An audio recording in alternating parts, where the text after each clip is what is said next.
Good morning, I'm Christine Johnson. I'm a Level 2 coach educator. We're making this short segment today, which we hope will be in a series.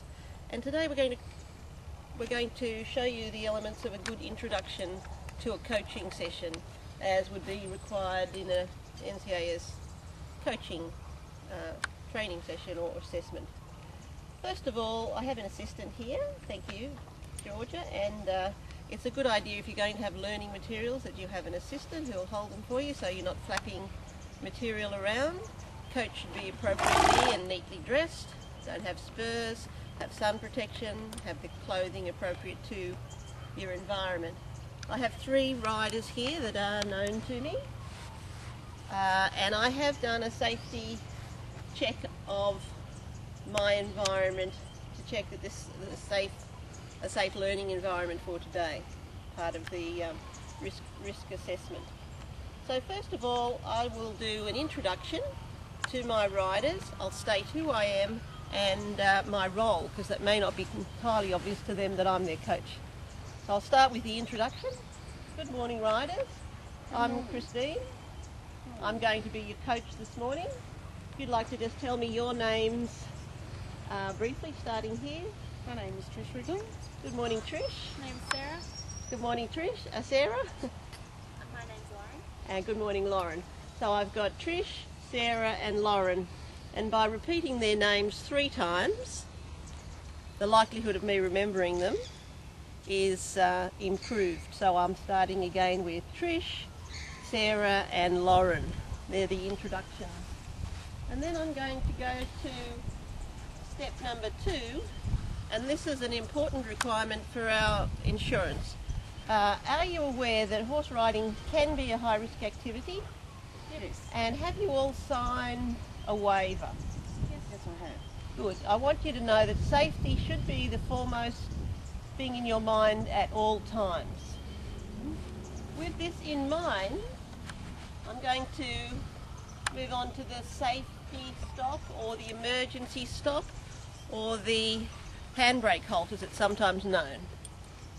Anyway, we're going to call it the safety stop today. And riders, if at any time you see me raise my hand like this, be sure to raise your hand high, not a little bit. Raise my hand like this and call whole ride halt. I want you to come quickly and safely to a halt, because there may be some emergency or something that's going to affect the conducting of the lesson in a safe way.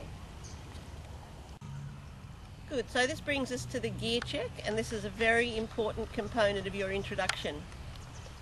And I'll let the riders know I'm going to conduct a gear check today for the safety and suitability of today's lesson, but the ongoing care and maintenance of your gear is your responsibility.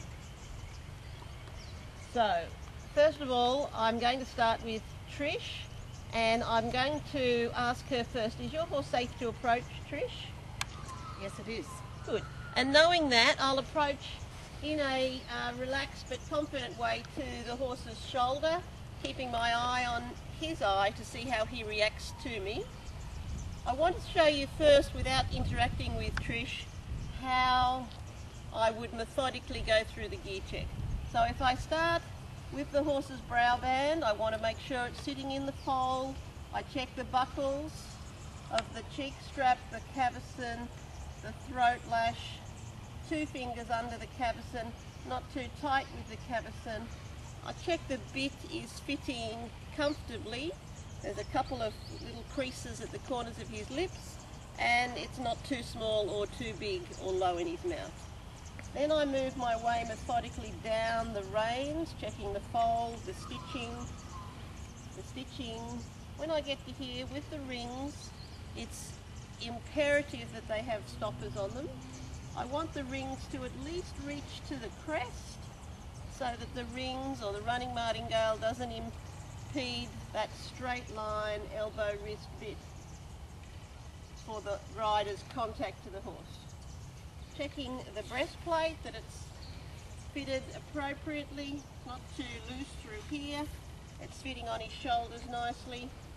And then I get to this section and I have to decide, will I do the rider or will I do the saddle?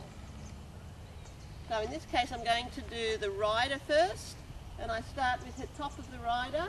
Is that a safety approved helmet, Trish? Yes, it is. So I presume by that response it's a 3838 or an approved equivalent. Correct. The chin strap, can you move your head like that and just show me that the chin strap can't be pulled over your chin? Well, not too bad. She's got sun protection, she's got gloves, she's neatly attired, no dangly earrings or jewellery. When I get down to her jodhpurs, they're good. She's got leggings, smooth sole, heel boots, no spurs. If she did have spurs, I would check that they were adjusted in the correct way. I'm checking the stirrup that she can fit a finger either side, so that if she lifts her foot up, the stirrup isn't too small or too big. Now I've done the rider, so I'm satisfied with that. I'm going to now go to the saddle. I can see that the saddle cloth fits either side with plenty. She's got some padding on here. I'm checking the clearance in the gullet. 2 fingers through underneath that way and 4 that way, so it sits on the horse. The saddle cloth's pulled up into the gullet, so there's clearance, it's not pinching on his wither. Now I need to check the girth points and the stirrup bar. And I'm going to ask Trish to put her leg forward of the saddle and keep the horse's head straight. Put this leg up there. I'm checking if there was a safety catch on the stirrup bar that it's down. I'm checking the whole of the stirrup isn't torn and the stitching isn't torn. Then I can check the girth points. They're not torn.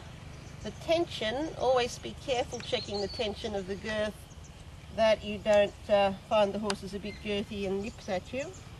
The buckle guard's in place, and then I can ask her to put her foot back down. I'm happy with the position of that. The horse has 2 boots on, and they're correctly fitted. So overall, that gives me a good picture of this rider on this side, and I would repeat it methodically the same way on the other side. You don't need to talk to your rider about the gear checking necessarily to the degree I did. You would use that opportunity to say, for instance, Trish, have you ridden this horse before? Yes, I have. And have you ridden him in a group? Yes, I have. And is he happy to go in any position in the group? Yes. Doesn't get too fast or slow? No. And then I'd ask her in a more than little bit closer confidential way, is there anything going to affect your learning today? Because she might like to say something that's not public to the whole group. So Trish has shared with me as the coach that she's a little hard of hearing in one ear, and so Trish, if at any time you can't hear me, just let me know, because that can be a problem in windy conditions or a long way in the far corner of the arena.